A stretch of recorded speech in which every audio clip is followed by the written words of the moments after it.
Hello friends, स्वागत है आप सभी का एग्जाम प्लेटफॉर्म में। तो आज हम लोग एनसीएफ 2005 जिसमें कि हम लोग 20 से लेकर 40 तक यानी कि 20 to 40 तक आज हम लोग क्वेश्चन को कवर करेंगे। इससे पिछले वाला वीडियो आप लोग नहीं देखे हैं तो पार्ट 1 में जो है 20 तक का क्वेश्चन आप लोगों को दिया गया। उसमें जो बहुत सारे बेसिक भी क्वेश्चन है तो और बहुत सारे क्वेश्चन ऐसे हैं जो लगातार एग्जाम में रिपीट भी हो रहा। तो आज हम लोग 20 से 40 तक देखेंगे। टोटल हम लोग 50+ क्वेश्चन इसमें जो है कवर करेंगे। तो 3 पार्ट में हम लोग इसको जो है देखेंगे और बहुत ही ज़्यादा इंपॉर्टेंट टॉपिक है एनसीएफ 2005। तो इससे लगातार हर एक शिफ्ट में 2 या 3 क्वेश्चन लगातार इसमें पूछा जाता है। तो सबसे पहले आप लोग एग्जाम प्लेटफॉर्म पे नए हैं तो जल्दी से आप लोग चैनल को सब्सक्राइब कर लीजिए। साथ ही साथ बेल आइकन का बटन दिख रहा होगा उसे भी आप लोग ज़रूर प्रेस करें। तो पहला क्वेश्चन है आपका एनसीएफ 2005 का भाषा फार्मूला है। तो ये क्वेश्चन रिपीट मैंने कि पिछले वाला वीडियो में भी बताया था। तो एनसीएफ 2005 का भाषा फार्मूला है तो त्रिभाषाई फार्मूला है। उनमें से 3 भाषा के अंतर्गत कौन कौन आ जाता है आपका। प्रथम भाषा आपका हिंदी आ जाता है जो कि राष्ट्रीय भाषा या राजभाषा का दर्जा उससे प्राप्त है। उसके बाद द्वितीय भाषा आपका अंग्रेजी जो कि इंटरनेशनल लैंग्वेज है। उसके बाद तृतीय भाषा जो आपका स्थानीय भाषा जो कि पंजाबी, संस्कृत, तमिल, ये सारे आपका जो है तृतीय भाषा के अंतर्गत आ जाता है। तो एनसीएफ 2005 में यदि क्वेश्चन आए कि भाषा फार्मूला क्या है तो त्रिभाषाई फार्मूला है जिसमें कि प्रथम आपका हो गया हिंदी, सेकेंडरी आपका लैंग्वेज हो गया अंतर्राष्ट्रीय और आपका थर्ड हो गया आपका क्या स्थानीय भाषा। उसके बाद आपका क्वेश्चन है एनसीएफ 2005 में सुझाव दिया गया है कि सूचनाओं को क्या माननीय से बचाया जाए। तो इसका राइट आंसर हो जाएगा ज्ञान। उसके बाद है एनसीएफ 2005 के अनुसार बच्चों की गलतियों क्यों महत्वपूर्ण है। तो एनसीएफ 2005 में बताया जा रहा है कि जो बच्चे जो गलती करते हैं, त्रुटि करते हैं, वह बहुत ही ज़्यादा महत्वपूर्ण है, इम्पोर्टेंट है। आखिर क्यों। आपका राइट आंसर हो जाएगा क्या, यह समाधान को पहचानने में सहायता करती है। तो बच्चे यदि गलती करते हैं सीखने के द्रव्यों में तो वह उनका क्या है, प्रकृति है, मतलब कि प्रवृत्ति होती है बच्चे की गलती करने का। और जब वह बच्चे त्रुटि करते हैं तो उनको जो है डराना धमकाना, मतलब किसी भी तरह का उसे जो है नहीं करना है, बट उससे जो है उस तरह से और प्रोत्साहन करना है कि कोई बात नहीं है, चलो फिर से हम लोग मिल के मेहनत करेंगे, मतलब कि इसमें सुधार करेंगे। यह जो है समाधान को पहचानने की सहायता करती है। बच्चे जो है कहाँ पे फंस रहे हैं, किस चीज़ में उसको परेशानी हो रहा है, तो इससे हम लोग जो है उनकी गलतियों से, त्रुटि से हम लोग समझ पाते हैं। उसके बाद अगला है आपका शिक्षा बिना बोझ के, जो एनसीएफ 2005 का प्रमुख स्रोत है, इसका अर्थ होता है। तो पाठचर्या के बोझ को कम करना। तो एनसीएफ का प्रमुख स्रोत है शिक्षा बिना बोझ के, तो इसका मतलब कि अर्थ हो जाता है क्या, पाठचर्या के बोझ को कम करना। तो एनसीएफ 2005 भी यही कहता है कि मतलब कि शिक्षा हो तो बिना बोझ के हो, बिना भार के हो। उसके बाद अगला क्वेश्चन है आपका एनसीएफ 2005 सिफारिश करता है कि प्राथमिक स्तर पर गणित की शिक्षा का केंद्र होना चाहिए। तो एनसीएफ 2005 सिफारिश करता है कि प्राथमिक स्तर पर गणित की शिक्षा का केंद्र होना चाहिए। तो इसका उत्तर हो जाएगा कक्षा में पढ़ाई गई टॉपिक्स को विद्यार्थी के दैनिक जीवन से जोड़ना।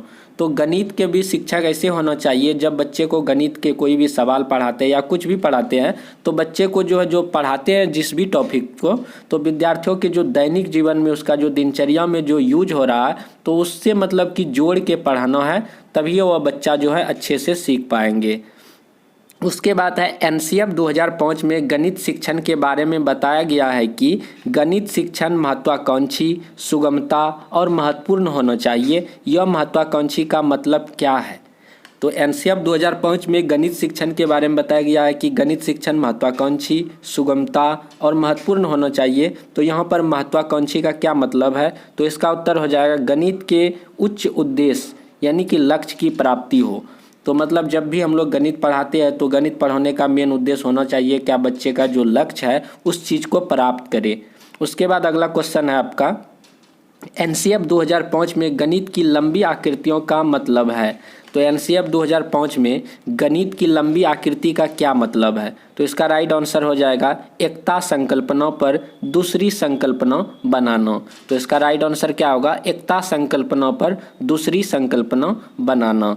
उसके बाद है एनसीएफ 2005 बल देती है। तो एनसीएफ 2005 किस पर बल देती है? तो आप लोग ऑप्शन के अनुसार वहाँ पे टिक करेंगे।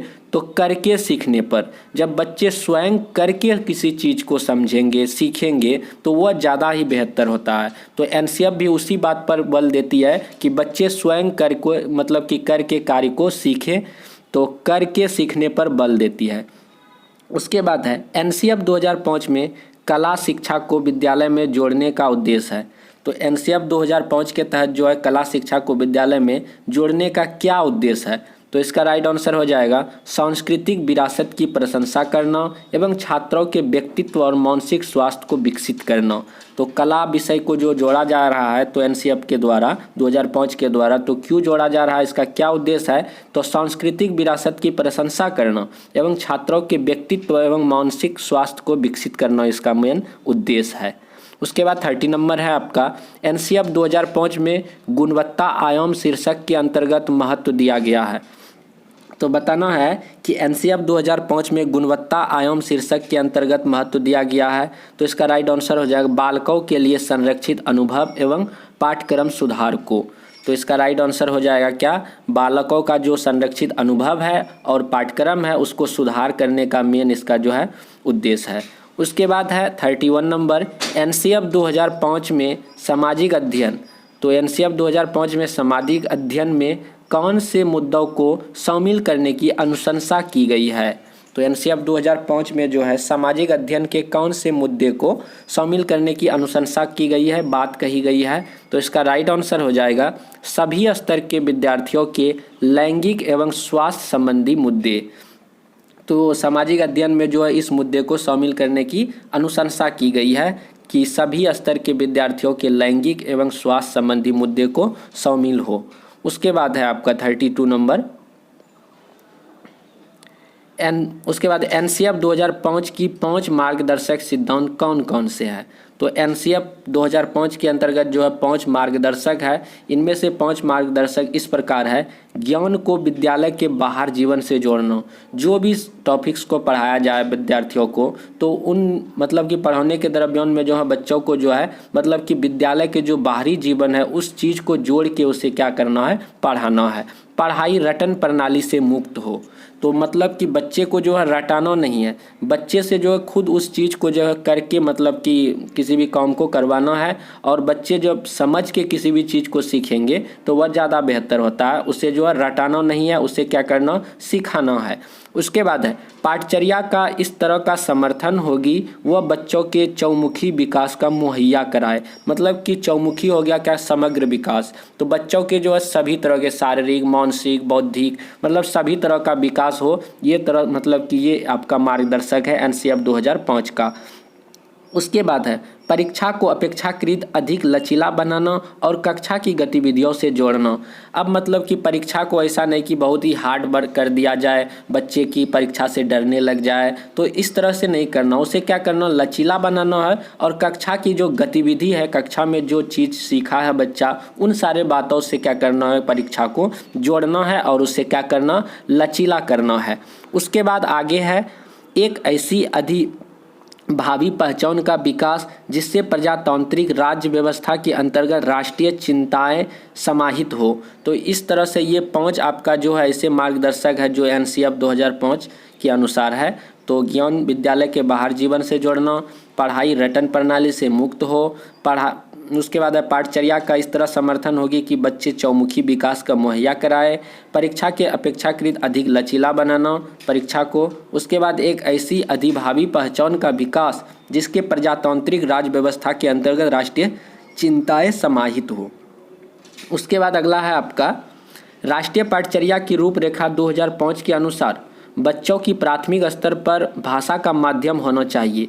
जो राष्ट्रीय आपका जो पाठचर्या रूपरेखा 2005 है उसके अंतर्गत जो है उसके मतलब के अनुसार प्राथमिक स्तर के जो बच्चे होते हैं उसमें भाषा का क्या माध्यम होना चाहिए। तो भाषा का जो माध्यम होना चाहिए उनके मातृभाषा में होना चाहिए। जहाँ के बच्चे हैं उनकी मातृभाषा क्या है, तो उस भाषा में वहाँ का जो है प्राथमिक स्तर पर भाषा होना चाहिए मातृभाषा के रूप में। उसके बाद है 34 नंबर, राष्ट्रीय पाठचर्या की रूपरेखा 2005 के अनुसार कक्षा में एक शिक्षक की भूमिका कैसी होनी चाहिए। तो राष्ट्रीय पाठचर्या की रूपरेखा एनसीएफ 2005 के अनुसार कक्षा में एक शिक्षक की भूमिका कैसी होनी चाहिए। तो एक उत्प्रेरक के रूप में होना चाहिए, मतलब कि कैटलिस्ट के रूप में होना चाहिए। बच्चे को जो है कोई भी कार्य कर रहा है तो उस कार्य में उससे जो है क्या एक तरह से संकेत, मतलब कि हिंस, मतलब कि दे उस कार्य को बच्चे जो है जल्दी से कर ले। उत्प्रेरक का क्या काम होता है, किसी भी काम को जल्दी से कराना। तो इस तरह से जो है उत्प्रेरक के रूप में एक शिक्षक की भूमिका होनी चाहिए। उसके बाद है आपका 35, राष्ट्रीय पाठचर्या रूपरेखा एनसीएफ 2005 के अनुसार बच्चों के आकलन का सही तरीका है। तो एनसीएफ 2005 के अनुसार बच्चों का जो सही आकलन क्या है, तो इसका राइट आंसर हो जाएगा दैनिक गतिविधियों। तो दैनिक गतिविधियों के अनुसार बच्चों का आकलन आप लोग कर सकते हैं एनसीएफ 2005 के तहत। उसके बाद है कला विषय को स्कूली शिक्षा के किस स्तर पर शामिल किया जाने पर बल देना चाहिए। तो कला विषय को जो है स्कूली शिक्षा के किस स्तर पर शामिल किए जाने पर बल देना चाहिए। तो प्राथमिक स्तर, पूर्व प्राथमिक स्तर एवं उच्च प्राथमिक स्तर, ये तीनों स्तर पर जो है बल देना चाहिए कला विषय को। तो प्राथमिक स्तर भी हो गया, पूर्व प्राथमिक स्तर और उच्च प्राथमिक स्तर। उसके बाद है अगला क्वेश्चन आपका, भीड़ भाड़ वाली कक्षाओं में किस अध्यापन की बात करनी निरर्थक है। तो इस तरह से इसका राइट आंसर हो जाएगा सृजनशीलता। जब भीड़ भाड़ वाली क्लास होती है उसमें अध्यापन की बात करना निरर्थक है, तो सृजनशीलता आपका जो है राइट आंसर हो जाएगा। उसके बाद है राष्ट्रीय पाठचर्या की रूपरेखा 2005 किस सूझ के आधार पर पाठचर्या के बोझ को कम करने पर बल देती है। तो शिक्षा बिना बोझ के, एक क्वेश्चन जो है बहुत तरह के आपका क्वेश्चन हो सकते हैं, बट इसका आंसर जो है वही होगा शिक्षा बिना बोझ के। उसके बाद है आपका 39 नंबर, राष्ट्रीय पाठचर्या की रूपरेखा 2005 के अनुसार गणित शिक्षण का लक्ष्य होना चाहिए। तो 2005 एनसीएफ के तहत जो है, मतलब कि इसके अनुसार गणित शिक्षण का क्या लक्ष्य होना चाहिए।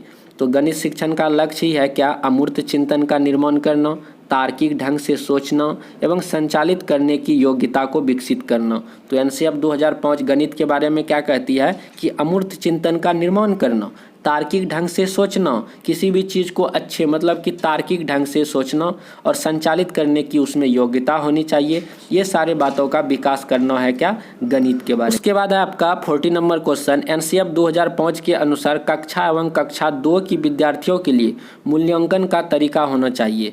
तो कक्षा 1 एवं 2 के विद्यार्थी हैं उनके, मतलब कि जो एनसीएफ 2005 के तहत जो उनका मूल्यांकन किस प्रकार होना चाहिए, तो परीक्षण के आधार पर उसका जो है मूल्यांकन होना चाहिए। तो इस तरह से हम लोग आज 20 से लेकर 40 तक का क्वेश्चन ये सेकंड पार्ट में हम लोग कवर किए। इसके बाद हम लोग थर्ड पार्ट भी देख लेंगे और सारे जो है एनसीएफ का क्वेश्चन हम लोग कवर कर लेंगे। और ये सारे क्वेश्चन को हम लोग देखने के बाद एक भी क्वेश्चन एनसीएफ से लगभग नहीं छूटने वाला, सारे क्वेश्चन सॉल्व हो जाएगा। तो और आप लोग सीडीपी और ईवीएस का वीडियो नहीं देखे, हिंदी का वीडियो नहीं देखे, तो प्लेलिस्ट में उसे भी आप लोग मिल जाएगा उसका वीडियो आप लोगों को, तो आप लोग वहाँ से देख सकते हैं। तो चलिए हम लोग मिलते हैं अगले वीडियो में। जय हिंद, जय भारत।